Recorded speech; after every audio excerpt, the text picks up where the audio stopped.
tema de hoje é um tema que está em voga, um tema atual, né? A mídia deu uma pausa na pandemia e agora voltou os seus olhares para o conflito entre a Rússia e a Ucrânia, ou a ocupação russa no território ucraniano, né? E o nosso tema hoje é entender esse conflito sob a perspectiva bíblica, né? A pergunta que nós nos fazemos hoje é de que forma que esse ataque da Rússia, que essa ocupação russa do território ucraniano tem a ver com as Sagradas Escrituras. O que isso reflete, né? Tem algo bíblico nesse acontecimento? Porque a gente pode partir de um pressuposto que existiram várias guerras, existem hoje várias guerras, vários conflitos, massacres acontecendo, e nem por isso está apontando como algo específico, como algo bíblico. E quando a gente coloca um tema como este, entendendo o conflito russo versus ucraniano, ou Rússia versus a Ucrânia, sob perspectiva bíblica, logo já liga o sinal de alerta quem está vendo e quer saber, né? Algumas pessoas entraram em contato comigo, me mandaram WhatsApp, perguntando aonde que está na Bíblia esse conflito. Eu quero ler, eu quero entender, né? A primeira coisa que nós temos que mencionar nesse estudo é isso, né? Por isso eu iniciei a minha oração dessa forma. Tem muita gente que, quando iniciou a pandemia, como se diz, correu para os braços de Jesus. Agora que a mídia está falando de guerras e rumores de guerra, aí lembra de forma...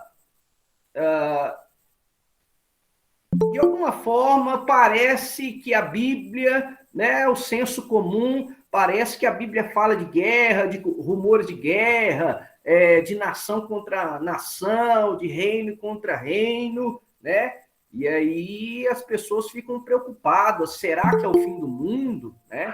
Então as pessoas são movidas por medo, né? E a falsa religião, ela já descobriu isso há muito tempo. E as pessoas, elas são pegas hoje, né, em dois pontos. O primeiro é o medo, né? A igreja angariou muitos fiéis através da semeadura do medo, né? Medo do inferno. Aí criou-se ali a imagem de Satã com um tridente, com um caldeirão lá no inferno, né? Isso aí na Idade Média, né? Manteve os fiéis sob o medo. Hoje a estratégia, né, por mais que ainda exista a estratégia de atrair fiéis é pela ganância, né? E haja vista aí as igrejas neopentecostais, né? Sabe-se de vários escândalos e a igreja continua cheia, né? Os templos lá continuam cheios, mesmo sabendo de lavagem de dinheiro, de corrupção, mas as pessoas estão lá. Por quê? Porque é anunciado a ganância, né? Venha para Jesus e você vai ter isso, aquilo outro. Então, muitas pessoas estão com medo, né? Dessa invasão russa na Ucrânia, né? E muitos associam a Ucrânia com uma profecia bíblica de Ezequiel 38, né? Associam a Rússia a Magog. E eu vi alguns vídeos de pastores comentando isso, né? E a maioria associam a profecia de Ezequiel 38 à Rússia como sendo Magog, né? Ou até mesmo Gog e Magog, e falando que a Rússia é que vai invadir Israel nos final dos tempos, mas biblicamente isso não se sustenta. Isso não é verdade, tá? Então aqui a gente já começa a desmistificar essa interpretação e nós vamos dar andamento nela, ok? E eu queria pedir a participação dos irmãos, por favor, tá? Me interrompam, não vamos fazer disso aqui um monólogo, até porque eu não consegui acompanhar tudo, eu não consegui assistir tudo, eu não consegui ler tudo, então eu quero a participação aí dos irmãos, tá?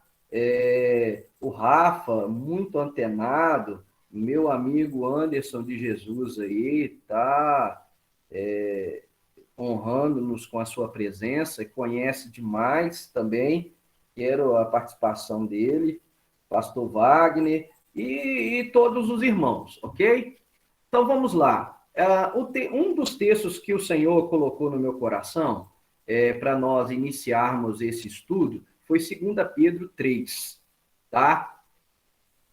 Onde o apóstolo Pedro coloca o seguinte: amados, escrevo-vos agora esta segunda carta, em ambas as quais desperto com exortação o vosso ânimo sincero, para que vos lembreis das palavras que primeiramente foram ditas pelos santos profetas e do nosso mandamento como apóstolos do Senhor e Salvador. Sabendo primeiro isto, que nos últimos dias virão que escarnecedores, andando segundo as suas próprias concupiscências, seus próprios desejos, e dizendo, olha só, onde está a promessa da sua vinda? Porque desde que os pais dormiram, todas as coisas permanecem como desde o princípio da criação. Eles voluntariamente ignoram isto, que pela palavra de Deus, já desde a antiguidade, existiram os céus e a terra, que foi tirada da água e no meio da água subsiste, pelas quais coisas perecerão o mundo de então, coberto com as águas do dilúvio, mas os céus e a terra que agora existem, pela mesma palavra, se reservam como tesouro e se guardam para o fogo, até o dia do juízo e da perdição dos homens ímpios. Por que o Senhor trouxe ao meu coração este tema da segunda carta de Pedro? Porque quando a gente traz uma temática como essa, quando a gente quer falar sobre os finais dos tempos, né, os cumprimentos proféticos da profecia, como que o cenário está caminhando para o cumprimento final, para o cumprimento apocalíptico, as pessoas vêm com essa premissa. Tem 2000 anos que a igreja está sobre a terra, tem 2000 anos que eu ouço falar sobre a vinda de Jesus, e isso nunca aconteceu. Desde que mundo é mundo, esses crentes, né, ficam falando aí que Jesus vai voltar, que o fim do mundo vai acontecer, que esse mundo vai ser destruído agora pelo fogo, e isso não acontece. E o apóstolo Pedro chama esses de escarnecedores, que andam segundo os seus próprios desejos.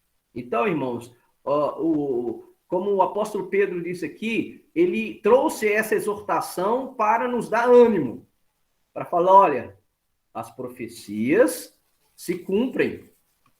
Deus honra a sua promessa, tá? Então, nós já partimos dessa premissa. A gente não pode cair nessa aí que já existiram, já houveram vários anticristos, né? Vários possíveis vindas do Senhor, e as coisas continuam da mesma forma como estão. Mas uma coisa eu posso assegurar aos irmãos: a nossa salvação nunca esteve tão próxima como agora. Ok? Outro texto, né? Que a maioria das pessoas vão mencionar ou Lucas 21 ou Mateus 24 para falar desse conflito ou dessa invasão russa no território da Ucrânia, tá? Eu peguei o Lucas 21 porque no Evangelho de Lucas, quando o Senhor Jesus ou Yeshua está falando sobre o final dos tempos, ele menciona uma palavra que Mateus não menciona, Mateus 24, né? Se você quer anotar aí, a espinha dorsal da escatologia de Jesus, de Yeshua, é Mateus 24, Lucas 21. Você quer aprender sobre o final dos tempos, o fim do mundo, segundo a perspectiva do Messias, Mateus 24, Lucas 21, tá? Então o texto diz aí: quando vocês ouvirem falar de guerras e revoluções, não fiquem assustados, pois é necessário que primeiro aconteçam estas coisas, mas o fim não será logo. Então Jesus lhes disse: nação se levantará contra nação e reino contra reino. Haverá grandes terremotos. E uma coisa que me chamou a atenção, principalmente quando eu vi um judeu crente em Jesus, ele fez o seguinte questionamento, falando sobre esse conflito que está acontecendo. Há 40 anos atrás, há 50 anos atrás, ninguém ouviu falar, nem sabia o que significava tsunami. Os terremotos aumentaram em alta escala. E tsunami nunca eu tinha ouvido falar. Achei interessante ele ter pontuado isso. E a palavrinha até que eu coloquei em vermelho aí, epidemias. Haverá grandes terremotos e epidemias. Né? Nós estamos em meio a uma pandemia.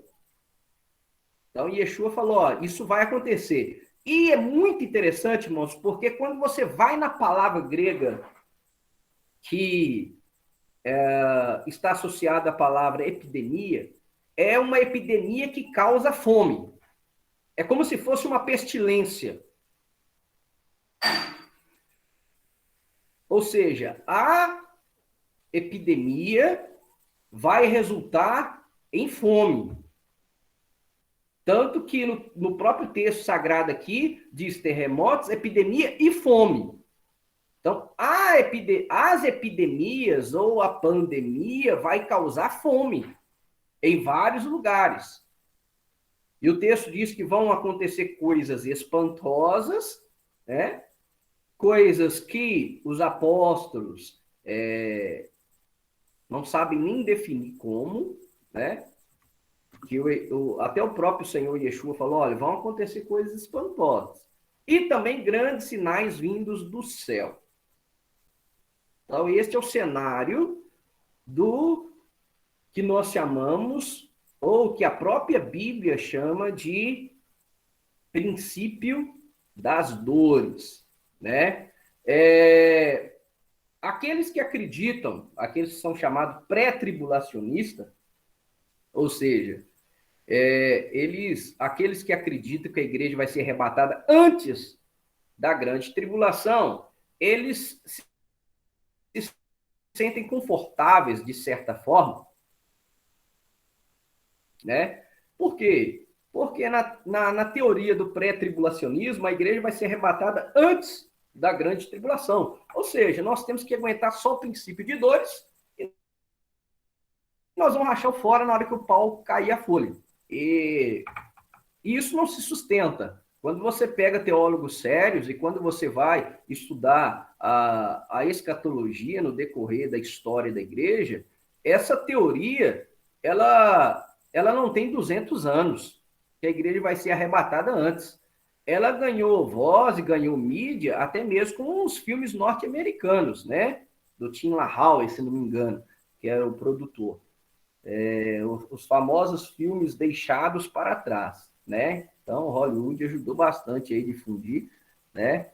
A Bíblia de Scofield, essa galera dispensacionalista, é a expressão, né? Que divide a Bíblia em dispensações. E algum irmão quer já me interromper e mencionar alguma coisa?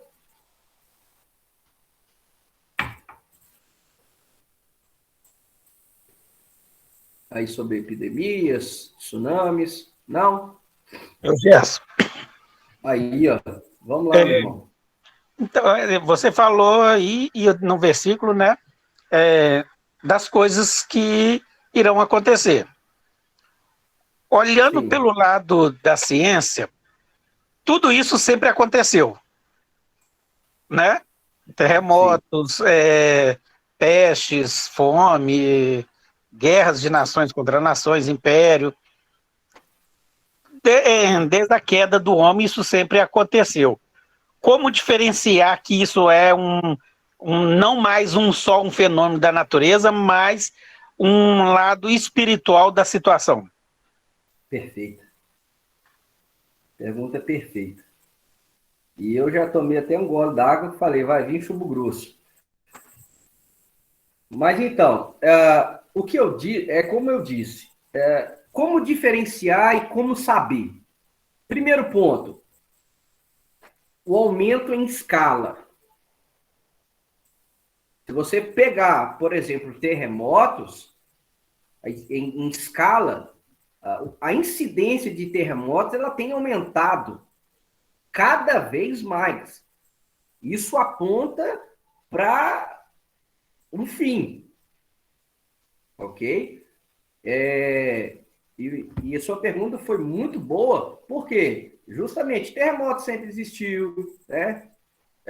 Epidemia sempre existiu, fome, sinais no céu. E o que vai diferenciar isso aqui, né, para a gente saber que de fato é o fim, porque nação se levantar contra nação, reino contra reino, isso aí desde que mundo é mundo existiu, né? E senão a gente cai ali naquele argumento da leitura de 2 Pedro. O que vai diferenciar Jerusalém? Quando você pega Lucas 24, perdão, Lucas 21 e Mateus 24, você vai ver que Jerusalém está no jogo.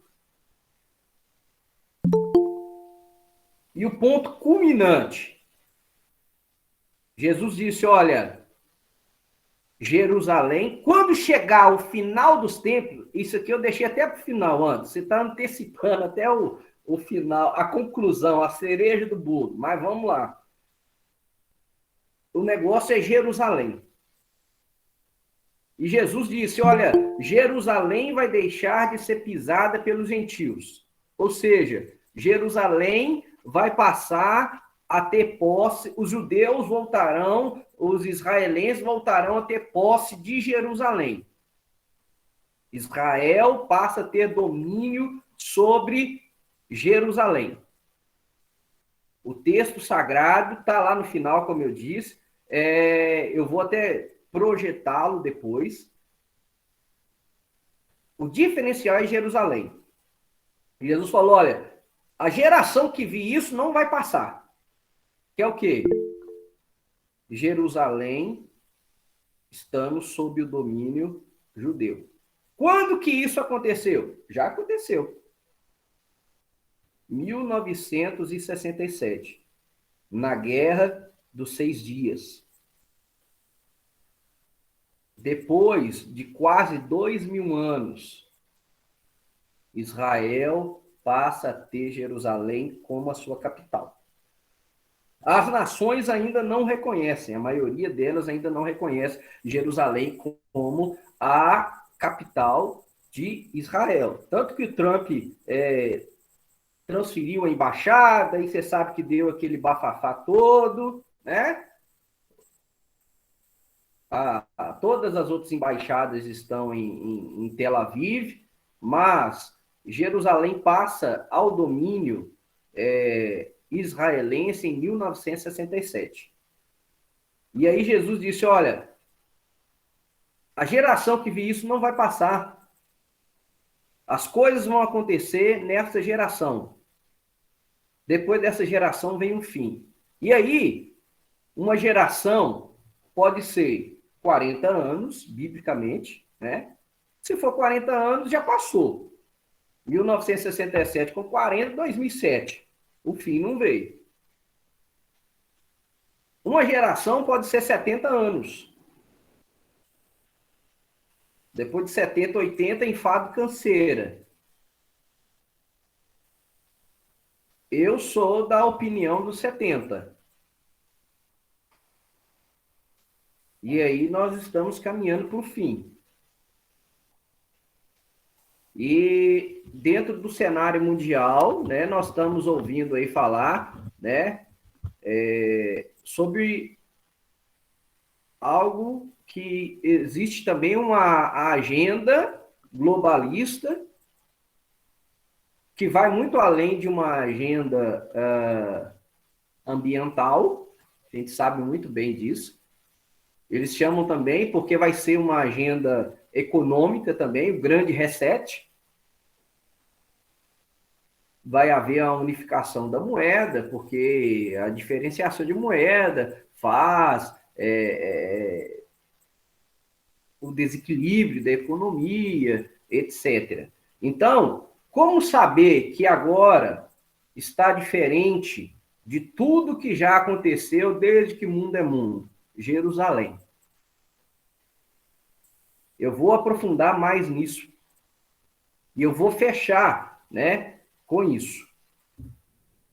Então, vamos lá.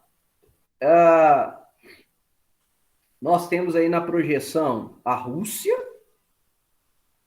né? E nós temos aí esses outros países que faziam parte da antiga União Soviética.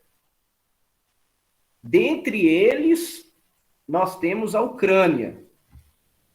E aí a gente passa a entender um pouco desse conflito entre Rússia, né, entrando no território da Ucrânia e alegando que foi um apelo popular, que grande parte da população ucraniana pediu, né, para que a Rússia assumisse de novo, né?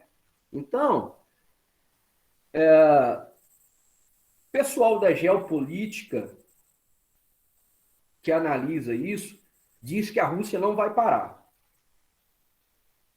Primeiro, a Rússia, em 2014, tomou a Crimeia. Ninguém falou nada.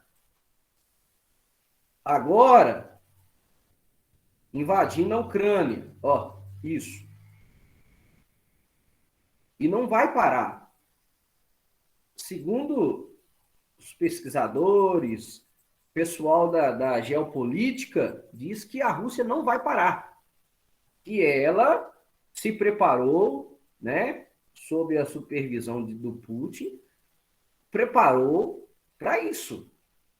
O que esse período todo, desde da dissolução, né, depois da Segunda Guerra, da União Soviética, a Rússia começou a se reestruturar. E quais pontos que o Putin, ao assumir o poder, algumas estratégias que ele utilizou? Primeiro, ele angariou recursos. Ele viu que o exército era fraco, angariou recursos para até, se preciso for, uma terceira guerra mundial, né? Muitos acreditam que se os Estados Unidos intrometer, nós já vamos entrar na terceira G, na terceira guerra mundial. Ele angariou recursos, né? Hoje, a Rússia, ela é o quarto país com maior armazenamento de dólar, de ouro do mundo. Outra jogada, a Alemanha, a França, são países que dependem do gás da Rússia. E isso aí tem uma importância dentro da geopolítica. Então, o Putin se preparou para isso e agora invade a Ucrânia. Os outros países já estão com medo, né, do que possa vir. E quando você vai, e o Putin até defende isso, quando você vai estudar a origem da Ucrânia e até dos russos, eles são de origem do mesmo ascendente, né? E quando você vai aprofundar na história, é praticamente os ucranianos que começaram a deslocar para a Rússia e povoar esse lugar, quando você vai estudar a origem dos povos. Então, nós temos aí esse conflito. Não sei se todos já sabiam disso, mas a Ucrânia já pertenceu, né, à antiga União Soviética, que depois da Segunda Guerra se dissolveu, né, e viraram países independentes. E o que acontece? O que gerou que Putin acelerasse esse processo aí de invasão de território?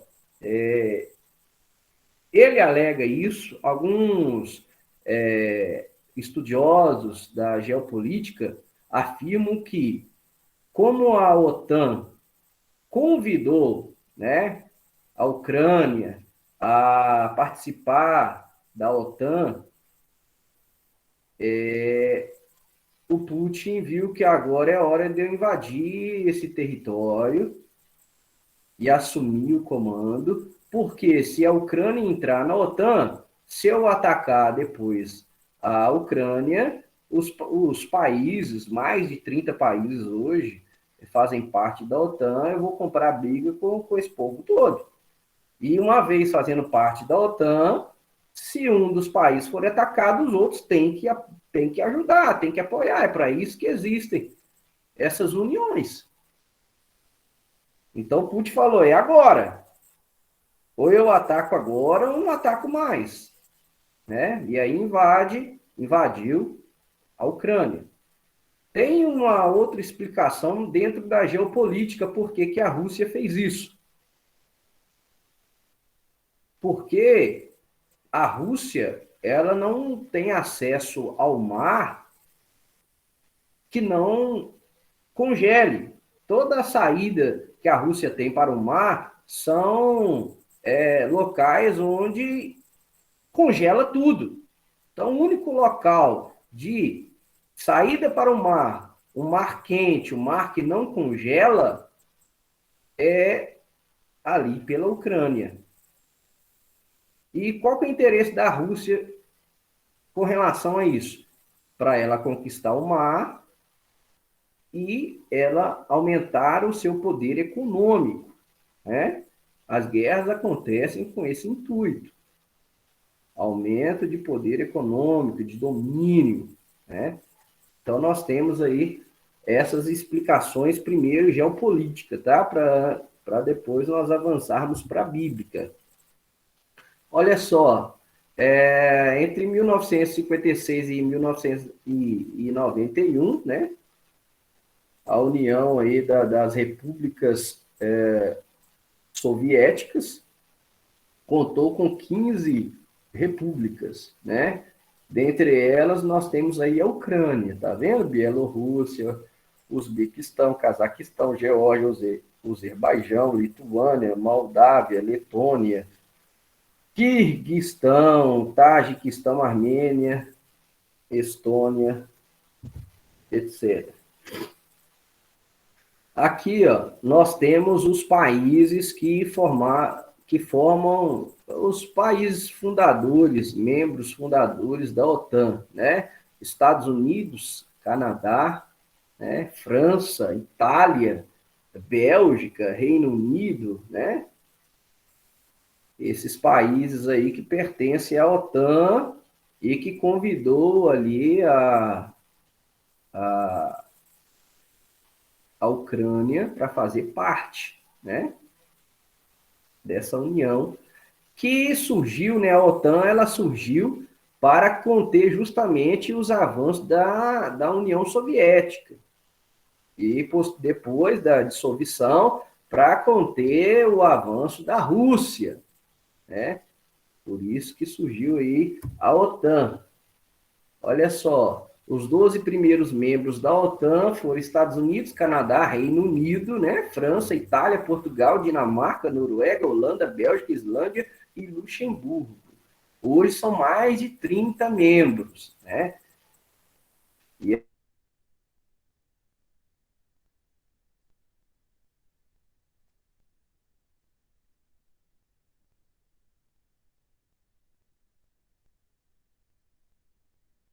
alguma coisa?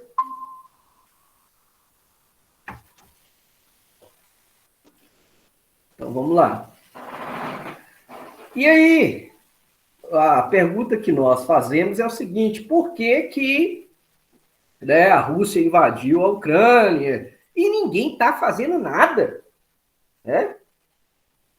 Os Estados Unidos, né, a maior potência do Ocidente, maior exército, não está fazendo nada? E aí, existem algumas explicações. Por que que ninguém está fazendo nada ali? A Alemanha, que é a maior nação ali daquela região, né? Como eu disse, depende do gás russo. A França, muito influente, também. Os Estados Unidos, eu coloquei o líder político fraco, né? O país, os Estados Unidos, está dividido e está em uma crise econômica. Então, ninguém quer entrar porque sabe que se entrar, nós vamos ter uma terceira guerra mundial. E os países que poderiam entrar, poderiam intervir, não o estão fazendo porque não estão prontos, não estão preparados, não estão estruturados para fazer uma guerra, para termos uma terceira guerra mundial no momento. Pode isso desencadear? Pode, né? E aqui que entra a questão teológica, né, desse conflito. Esse conflito em si, nós não temos apontamento bíblico, mas pode desencadear em algo que vai anteceder a vinda do Senhor, tá? E outra informação muito importante, né? Os países ali da Europa, essa é uma informação muito importante também. E nós vamos avançar nesse sentido. Eu queria que vocês guardassem isso. Os países da Europa hoje estão sendo destruídos por dentro pelo Islã. A França hoje está praticamente islâmica. A Alemanha, da mesma forma. Itália, Bélgica, Noruega, Suécia. O Islã, na Primavera Árabe, infiltrou nos países da Europa e disseminaram dentro dos países e estão mexendo com a estrutura desses países da Europa por dentro. E esse é um ponto importante para o que eu vou apresentar para vocês. Outra informação muito importante. Hoje, o maior país islâmico muçulmano do mundo, com 200 milhões de muçulmanos, é a Indonésia. E aí está um mapinha aí com a Indonésia. E olha que informação bombástica. Nós temos a Rússia lá em cima, no amarelo claro, todo aquele território ali em cima.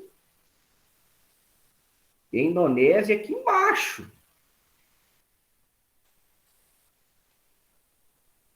40%. Isso é muita coisa. Dos soldados russos são muçulmanos.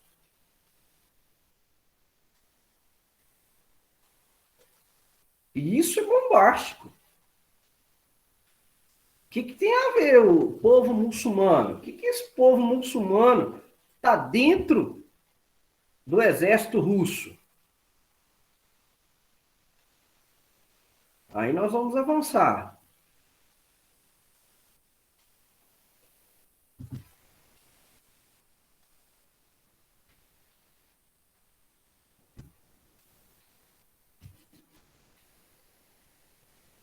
Vou ocultar isso aqui, esse negocinho aqui, tá?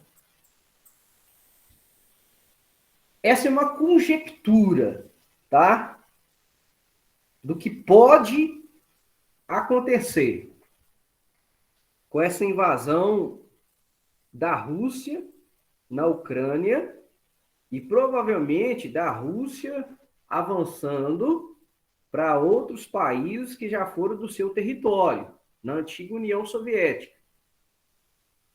O que pode acontecer com essa invasão da Rússia e ninguém fazendo nada? A Coreia do Norte pode fazer a mesma coisa na Coreia do Sul.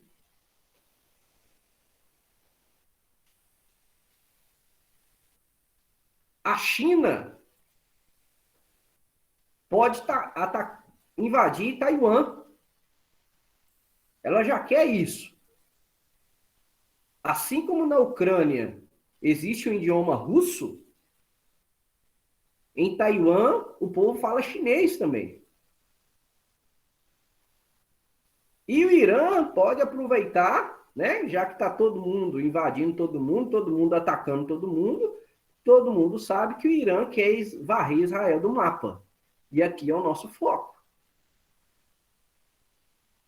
Com a Rússia fazendo o que está fazendo e ninguém, né, tomou a Crimeia, ninguém falou nada. Agora está invadindo a Ucrânia. O máximo que eles estão fazendo são sanções econômicas. Né? Mas isso aí não vai impactar a Rússia. A Rússia se preparou para isso. E os países como Alemanha, França, entre outros, Brasil, são dependentes da Rússia. Né? Brasil depende da Rússia. para continuar produzindo em alta escala, principalmente a soja, porque o Brasil importa fertilizante da Rússia. É dependente, um parceiro comercial, e depende da Rússia. Essa é uma das partes, porque o presidente foi lá, mas foi na hora errada, né? E aí, para a gente ver que essa conjectura tem a ver, eu peguei uma notícia antiga. Coreia do Norte dispara projétil não identificado, diz Coreia do Sul. Olha, setembro de 2021. Caminhando para o final do ano passado. Temos essa rincha aí de Coreia do Norte e Coreia do Sul. Quem que é aliado da Rússia? Coreia do Norte. China invade espaço aéreo de Taiwan. Olha aí a notícia. Recente, fresquinha aí, ó. 24 de fevereiro de 2022. Estava ouvindo um ex-combatente israelense, ele falou, olha, todo dia a China ataca Taiwan.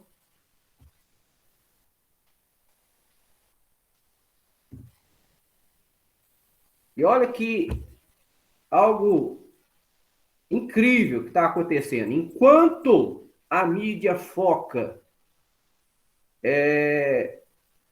em Rússia invadindo Ucrânia, as negociações em Viena, o Irã assina um acordo com países internacionais, Estados Unidos, França, um acordo sobre programa nuclear. É a mesma coisa que você dá uma arma a um cara que você sabe que ele é psicopata. Aí você deixa, não, pode usar essa arma aí, não tem problema nenhum. Então, notícia fresquinha aí, dia 23 de fevereiro de 2022. Então, essa projeção aqui, a Rússia invadindo e ninguém mexendo com ela, Coreia do Norte pode fazer o mesmo com Coreia do Sul. A China pode fazer a mesma com Taiwan. E o Irã pode atacar Israel. E aí o negócio fica feio. Porque antes do Irã fazer arma nuclear para atacar Israel, Israel ataca primeiro. A gente sabe muito bem o que vai acontecer. Então vamos lá. Né? Muito se falou aí, né, sobre a Rússia ser Gog e Magog, né? Então vamos lá. De onde que eles tiram isso? Ezequiel, capítulo 38. Algum irmão quer complementar, quer comentar alguma coisa?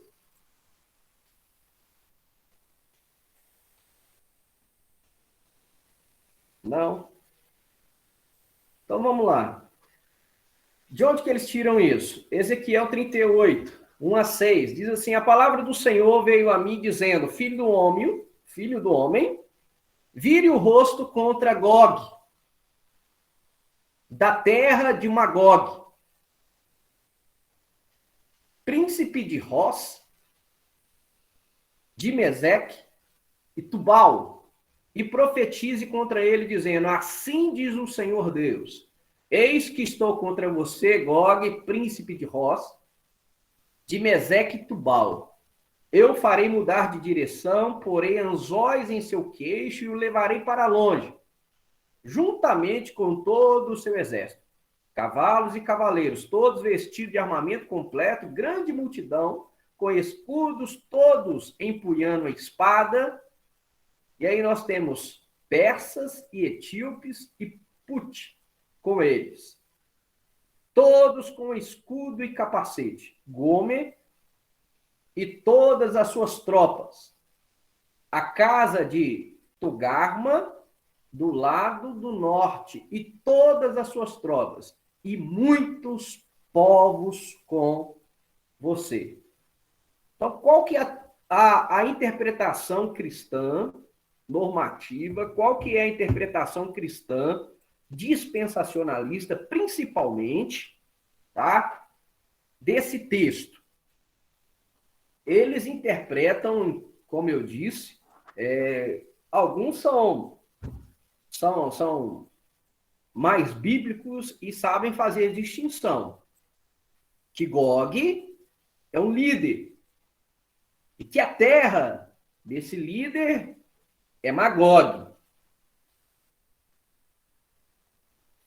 E aí, eles identificam Gog como um anticristo da terra de Magog.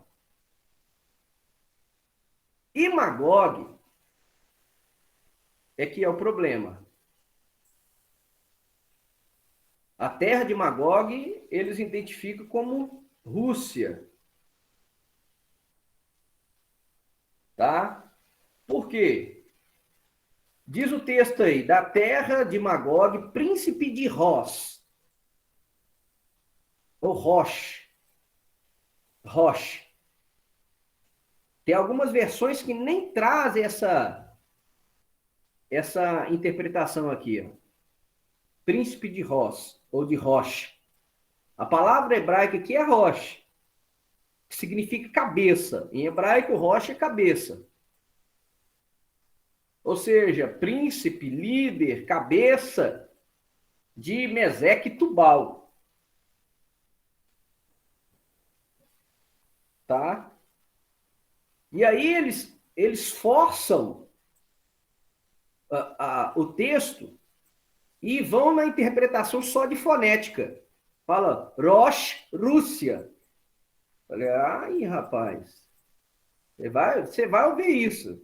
Você vai na internet agora, pastores aí falando sobre o ataque da Rússia contra a Ucrânia, que a Rússia é Magog, e você vai ver lá que eles falam que esse príncipe de Rosny, Rússia, eles forçam aí, né? Só na fonética.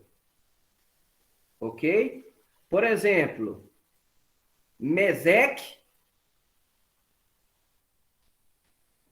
vai para o original Meshek. E aí, por causa da fonética, eles falam Moscou, né? Meseque aí vira Moscou. Não assusta não que se você não viu na internet, se você colocar aí, você vai achar. Pastor colocando essa região aí de Meseque, né? No original, Moshek, e aí vira Moscov, ou Moscou, né? Eles falam que é da mesma raiz, tá? E outro lugar aí que eles falam que Magog é Rússia, é por causa aí da palavra Tubal. Tubal, eles vão identificar como uma cidade também dentro da Rússia, tá? Região chamada Tobolska. Tobolska, então Tubal vira Tobolska na Rússia. Isso aí é a famosa forçação de barra, né?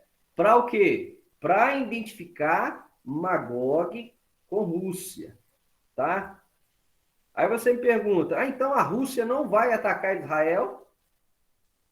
Então a Rússia não vai fazer parte das nações que vão atacar Israel? Eu vou falar com vocês. Com certeza, a Rússia vai.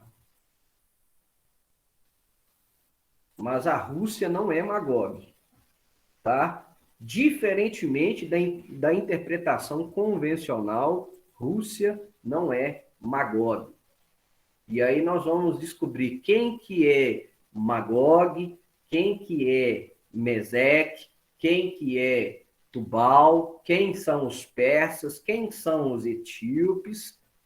A Etiópia aqui dos tempos de Ezequiel não é a Etiópia que nós conhecemos hoje, não, tá? E Putin, não é Putin, tá?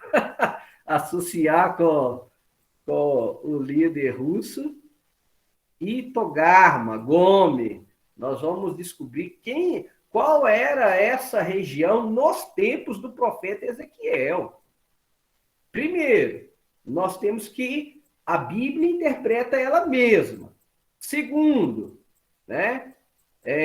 Esses países aqui, existem outros profetas, por exemplo, o profeta Isaías vai mencionar esses mesmos locais aqui em Isaías 66, 19, como parceiros comerciais de Tiro e Sidom. E Tiro e Sidom está muito longe da Rússia, gente. Então, né? Por exemplo, Ezequiel 27 menciona também, tá? Essas regiões aí.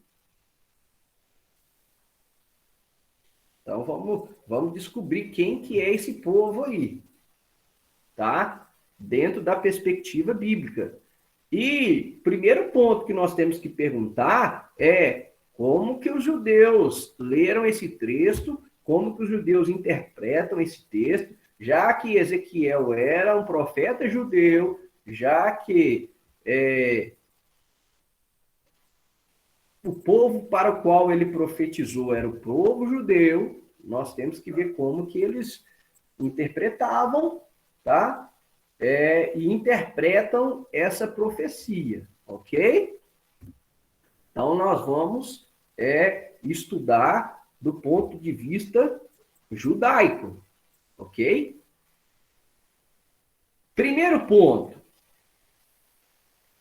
O anticristo é um conceito. Quando você vai estudar quem é o anticristo dentro do judaísmo, ou quem que é Gog dentro do judaísmo, ele é um conceito, ele não é uma pessoa, tá?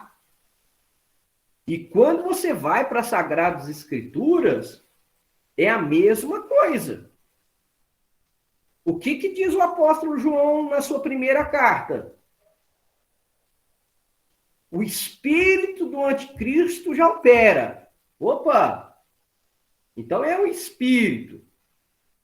É um conceito. Já existem muitos anticristos, diz o apóstolo João, de novo. Conceito. Então, quando eu apresento o anticristo como um conceito, é diferente.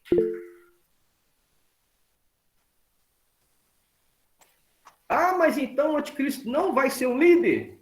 Não vai ser uma pessoa? Ele pode ser personificado em um líder, em uma pessoa. Mas o primeiro ponto, tanto judaico quanto bíblico, o anticristo, Gog, ele é um conceito. Ele se levanta contra tudo que se chama Deus. Segundo ponto. Olha que interessantíssimo isso aqui. Na tradição judaica, a guerra de Gog e Magog se inicia no final dos tempos, baseado em Ezequiel 38, 39. Lá o profeta diz, nos últimos dias. Ou seja, essa guerra de Gog e Magog, essa guerra de Magog liderada por Gog e outras nações, ela vai acontecer no final dos tempos. Então, esse presságio aí que nós já estamos vendo se movimentando, já aponta que nós realmente estamos vivendo o fim. E quando que vai terminar a guerra de Gog e Magog? Ela termina na tradição judaica com a vinda do Mashiach. E, de novo, a Brit Hadashah, o Novo Testamento, fecha com esse conceito.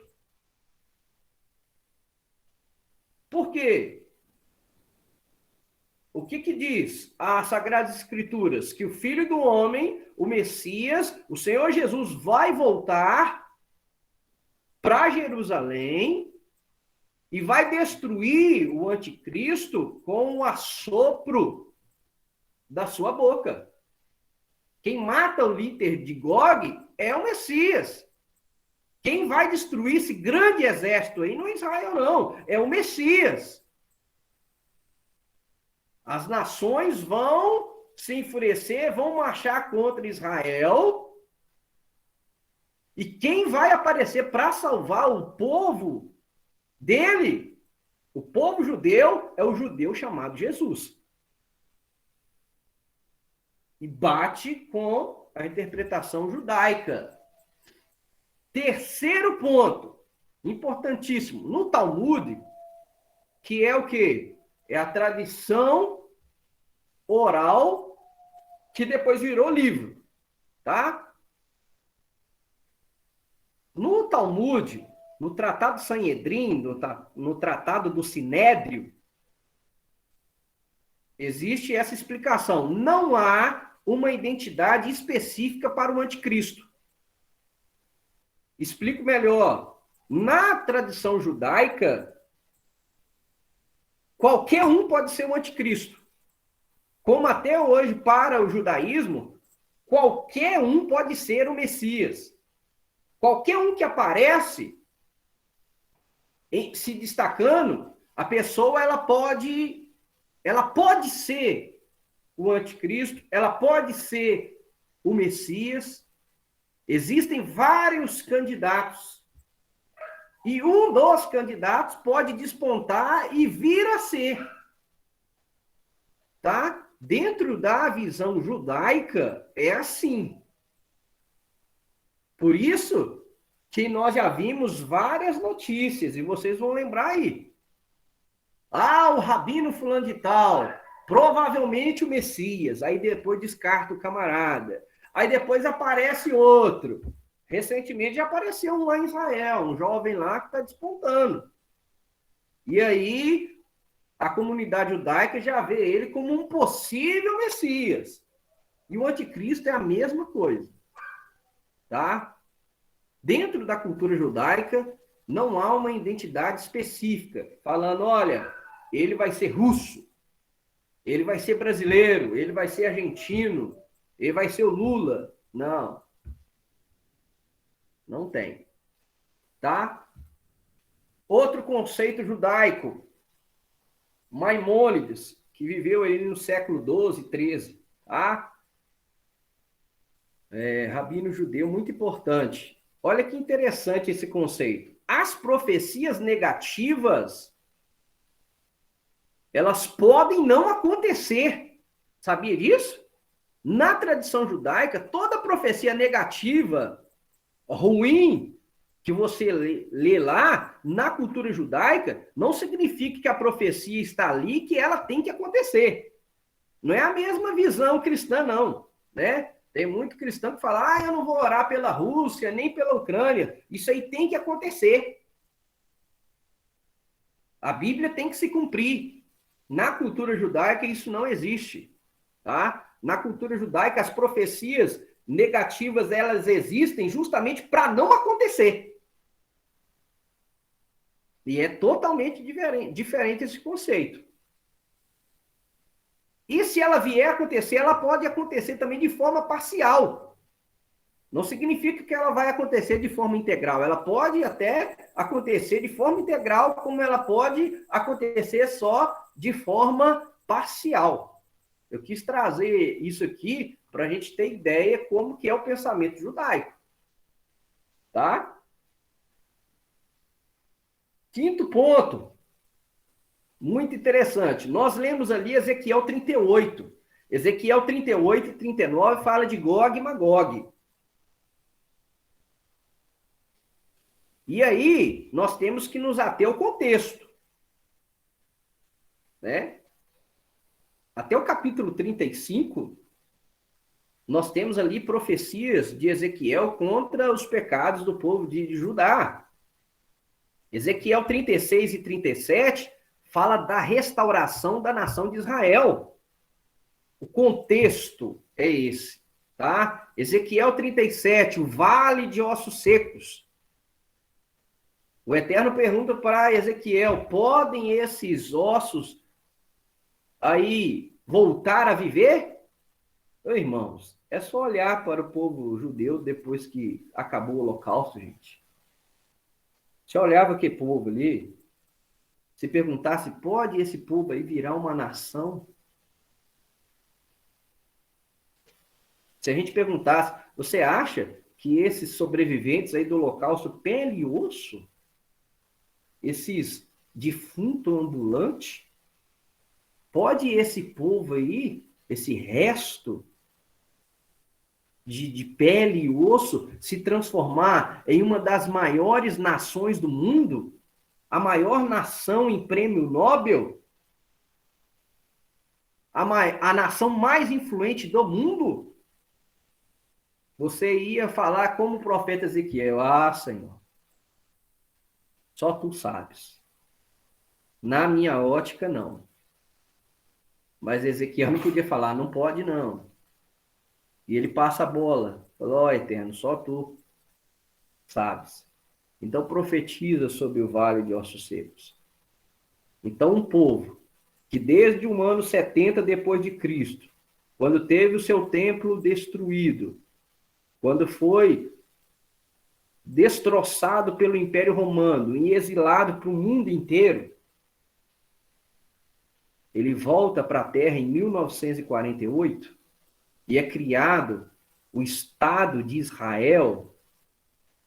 Eu posso te dizer, o Vale de Ossos Secos se levantou e virou um grande exército.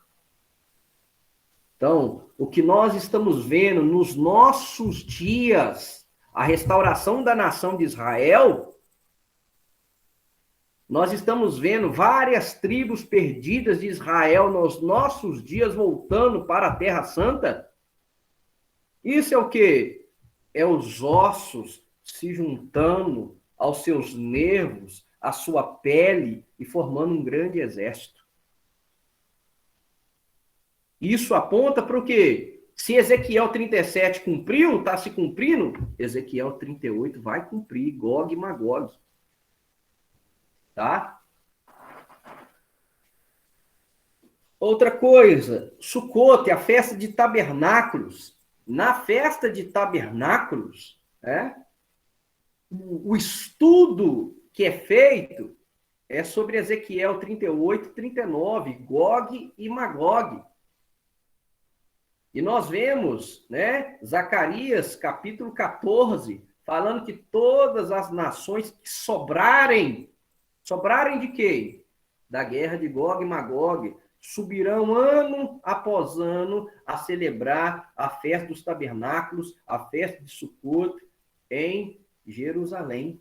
É por isso que se estuda Gog e Magog em tabernáculos. Porque é o cumprimento profético dos últimos dias, tá? Então, esse é o ponto de vista judaico daquilo que nós vamos estudar, ok? Então, vamos lá. Vamos lá, para a profecia de Gog e Magog, Aonde que vai aparecer esses nomes que aparecem lá em Ezequiel? Ezequiel 38. Olha só, Gênesis 10. Gênesis 10, 1 a 3. Olha só, das 8 nações mencionadas, todas, exceto uma, são netas, de Noé.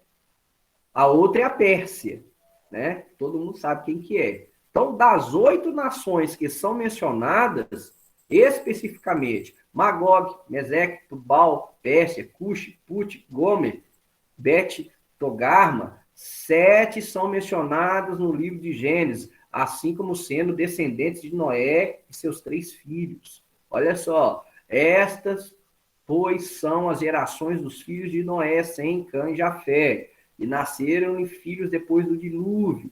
Os filhos de Jafé são Gomer, olha aí, Magog, Madai, Javã, que vai aparecer em Ezequiel 27, pertencente ao mesmo território, Tubal, Meseque, Tiras. E os filhos de Gomer são Askenaz, Rifate e Togarma, tá?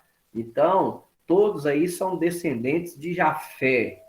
E nós vamos ver onde que esse povo, né, saído da arca, veio a povoar. Qual região que eles vieram a povoar?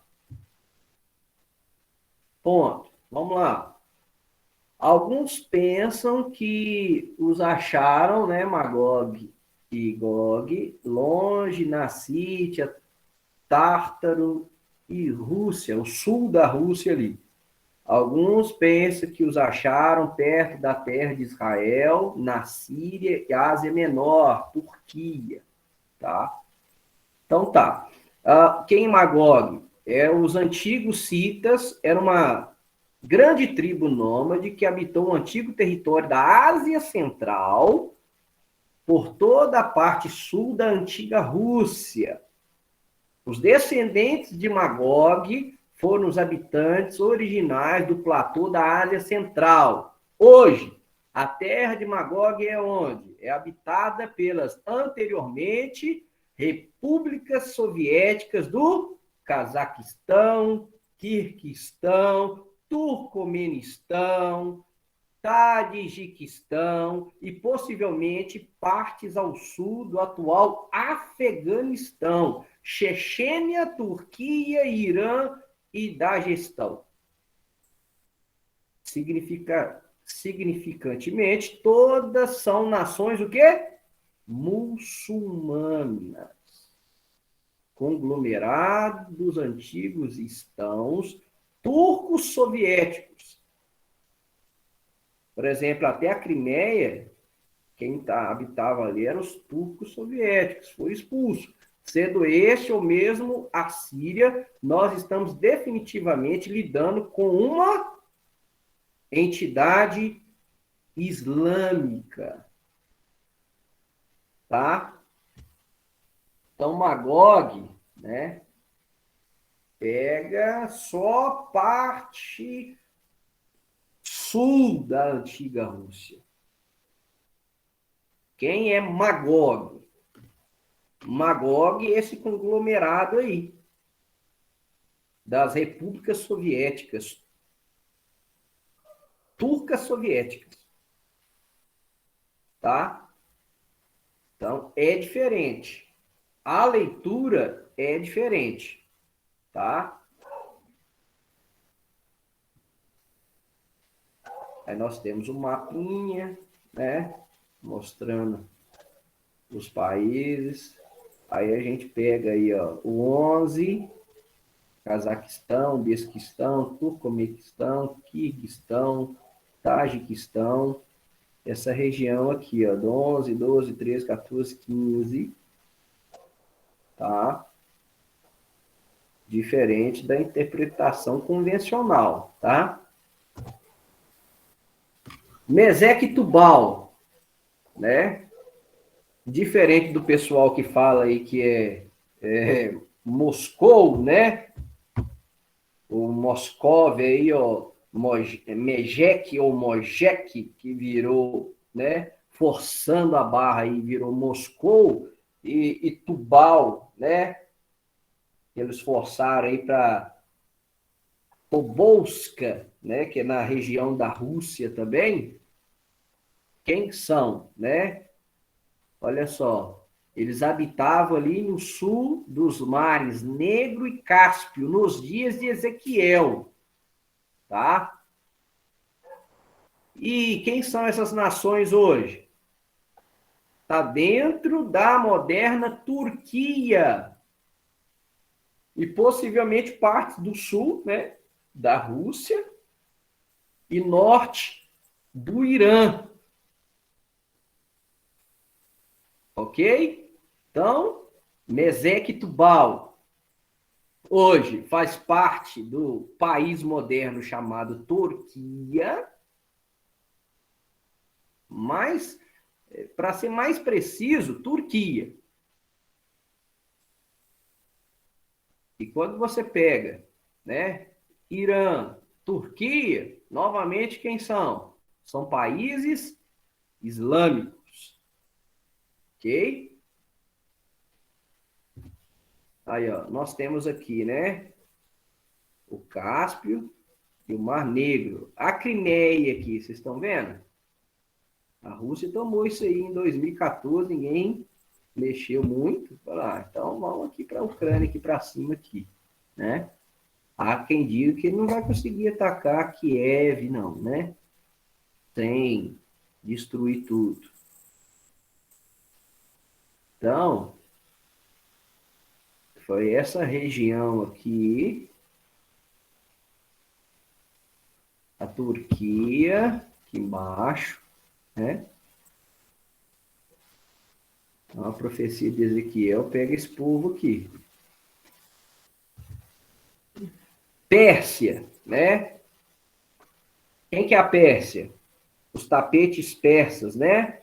Irã, o maior inimigo de Israel, inimigo declarado de Israel, que já ameaçou várias vezes que vai exterminar Israel do mapa, e que estão assinando agora, né, um tratado para poder fazer arma nuclear.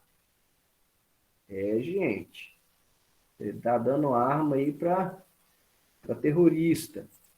Cush, né? Cush, todo mundo traduz como Etiópia, né? Só que a Etiópia dos dias de Ezequiel não é o país da Etiópia que nós temos hoje. Não é a mesma fronteira, não é a mesma região, tá? Cush hoje está mais na região do Sudão. Então, quem vai atacar Israel? Irã, Sudão, né? O Sudão é outro país, outra república islâmica declarando que odeia Israel. Put, que é a Líbia, mas que nos dias de Ezequiel abrange, olha só, Argélia, Marrocos e Tunísia. Todos esses países são o quê? Islâmicos. Eu estou pontuando de propósito, tá, gente? Gomer. Muita gente interpreta, a interpretação convencional é Alemanha Oriental, tá? Mas nos dias de Ezequiel era a Ciméria, também conhecida como Capadócia, e hoje, né? O território ali, a Turquia, tá? Novamente, outra região islâmica, tá? Bet Togarma, parte sudeste da Turquia, perto da fronteira da Síria. E aí eu coloquei até em negrito. Olha só. Turquia cobre todo o Oriente Norte de Israel. Irã, leste de Israel. Sudão, sul de Israel. Líbia, oeste. Israel se encontra cercada em todos os quatro cantos pelas nações islâmicas, e aí eu já rasguei o verbo império do anticristo. Eu estou dando uma outra perspectiva aqui, gente. Uma outra interpretação, mas convencional foge isso aqui.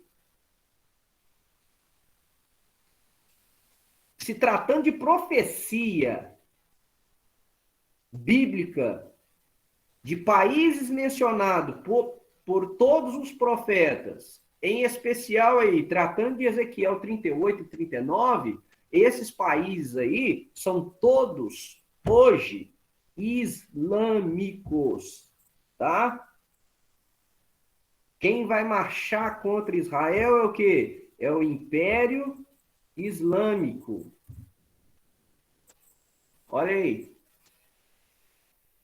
Argélia, Líbia, ao Sudão aqui embaixo, tá? Ao Irã, Síria, a Turquia.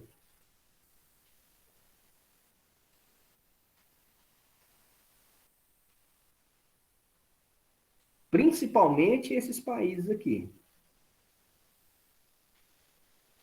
Na imagem nós temos a Rússia bem lá distante. Com certeza Egito vai atacar também, a Arábia Saudita também. Mas da profecia bíblica, Líbia, Sudão, Irã, Turquia, Síria. Tá? Olha só. Profecia de Apocalipse 17, 9 a 11. Aqui se requer mente sábia. As 7 cabeças são 7 montes, sobre as quais está sentada a mulher. Não é Roma não, tá, gente? A interpretação convencional é Roma, Vaticano, está cercado de 7 montes, tá? A interpretação convencional é essa.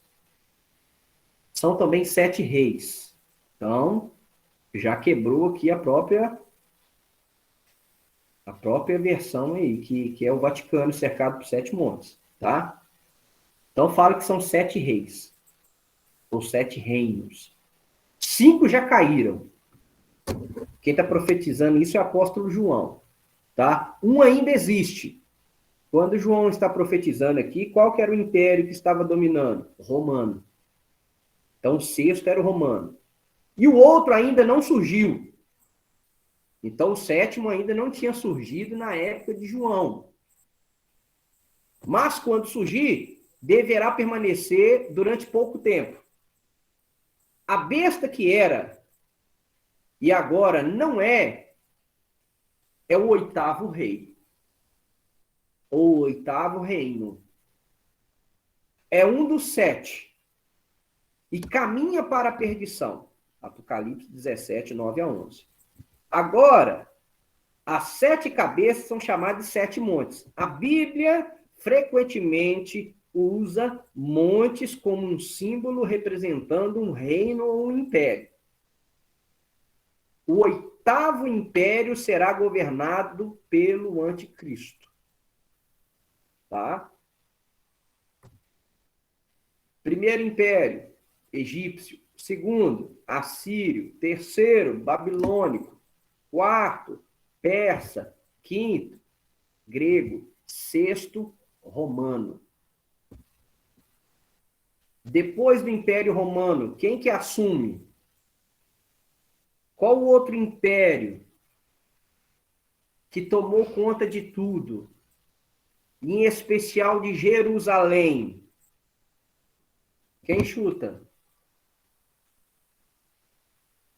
Depois do Império Romano, quem domina Jerusalém? Otomano? Muito bom. O otomano é o quê? Turco?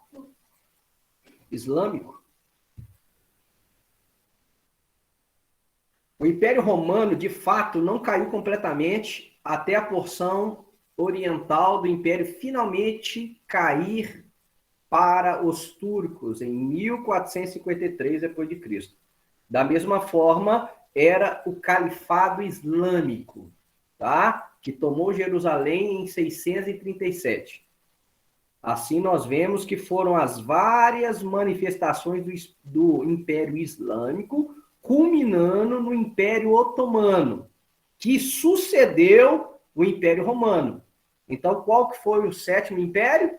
O Otomano. O Império Turco-Otomano.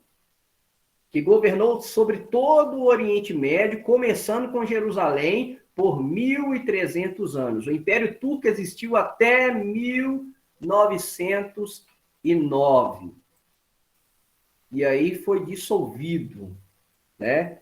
O Império Otomano, o Turco Otomano. Então, vamos voltar aqui na profecia. 5 já caíram. Nós vimos lá, um ainda existe, era romano. E o outro ainda não surgiu, turco-otomano. Agora, quando surgir, deverá permanecer durante pouco tempo. A besta que era e agora não é, é o 8º rei. É um dos 7. Então, qual império vai voltar? Qual império está próximo de voltar? Novamente. E junto com ele vai vir a besta.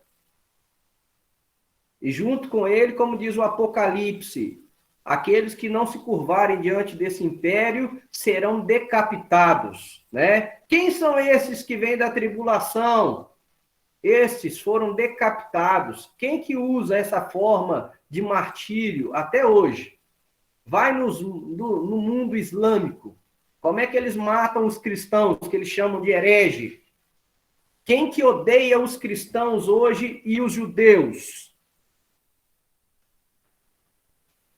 Não é os ateus, não, gente. Todos os países dos profetas são hoje países islâmicos, gente. Tem nada de Roma, Vaticano, Rússia, China. Vão vir? Vão vir. Eu vou mostrar que vão. Mas o império que vai surgir, nós vimos, gente, 40% do exército russo é muçulmano? Europa está toda muçulmana? França, Bélgica, Alemanha.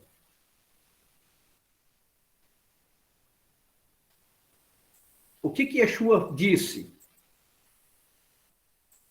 Olhai para a figueira, pois quando está próximo o verão, antes do verão vem o quê? Primavera. Todo mundo ouviu falar da palavra primavera relacionada a quem? É a Primavera Árabe. árabe. E o que é a primavera árabe? Eles infiltraram em toda a Europa, infiltraram-se no mundo inteiro, mandou, entre aspas, refugiado para o mundo inteiro. Vai hoje para a Europa, vai hoje para os Estados Unidos, até aqui no Brasil, gente, cheio de mesquita. O que me assustou foi descobrir o número do tanto de exército de muçulmano no exército russo. 40% é quase a metade, gente. A Indonésia, o maior país muçulmano com 200 milhões. E o que prega o Alcorão? Morte aos infiéis.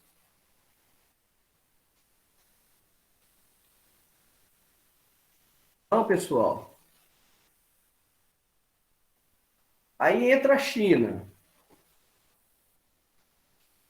Aqui entra a China. Aqui entra a Coreia do Norte. Os reis do Oriente. Né? O rio Eufrates vai secar, conforme Apocalipse 16, 12, e os reis do Oriente vão vir. E olha só, o exército vai ser tão grande que eles vão ocupar mais de 500 quilômetros, gente.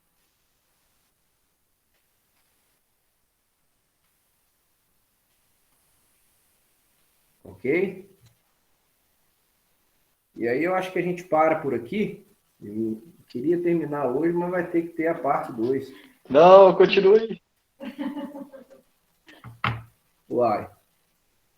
Se vocês falar que eu posso continuar, nós vamos continuar.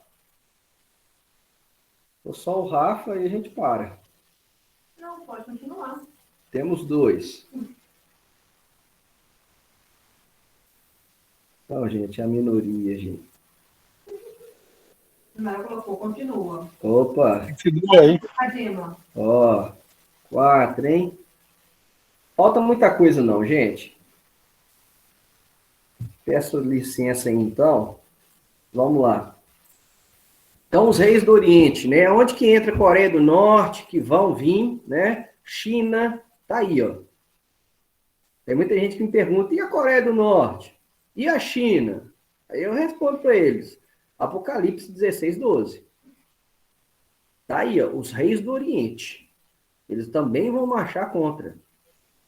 Mas entenda que o principal são os islâmicos.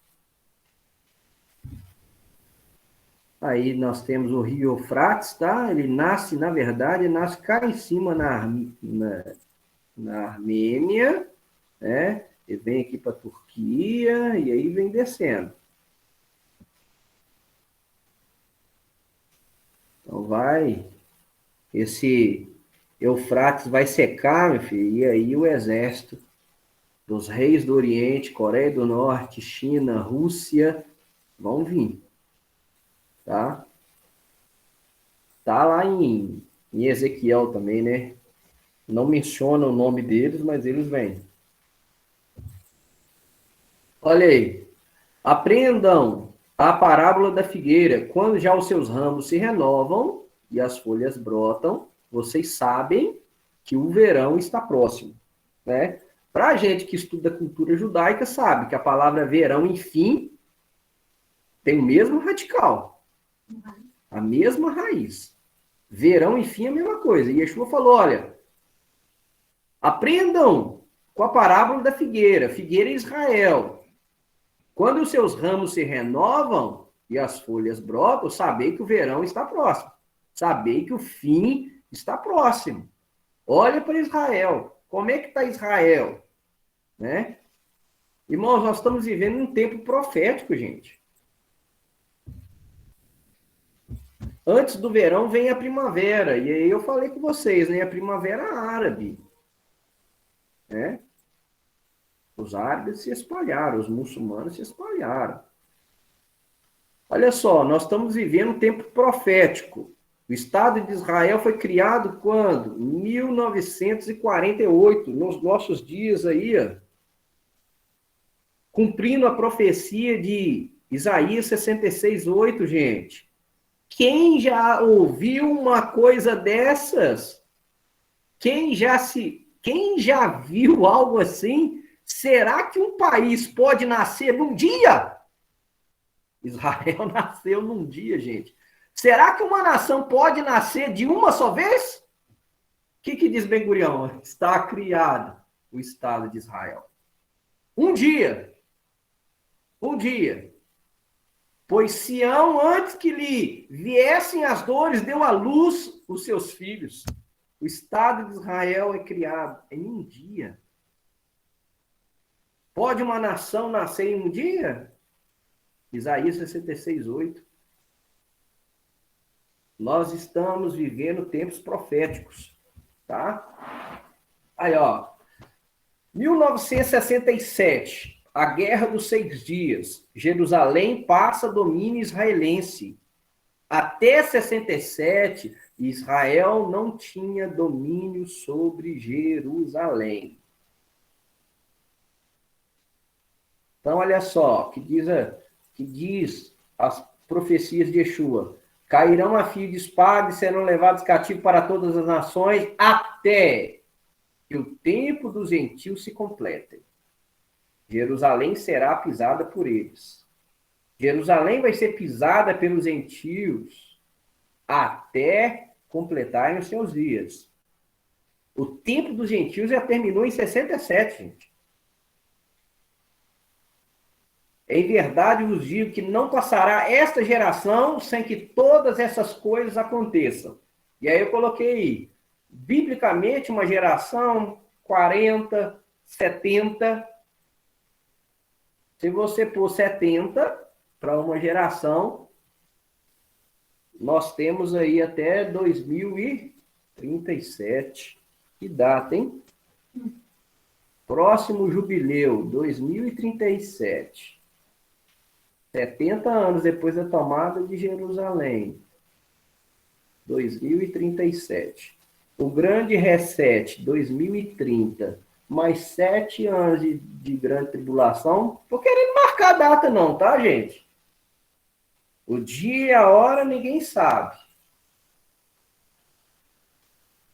Mas nós estamos vivendo tempos proféticos.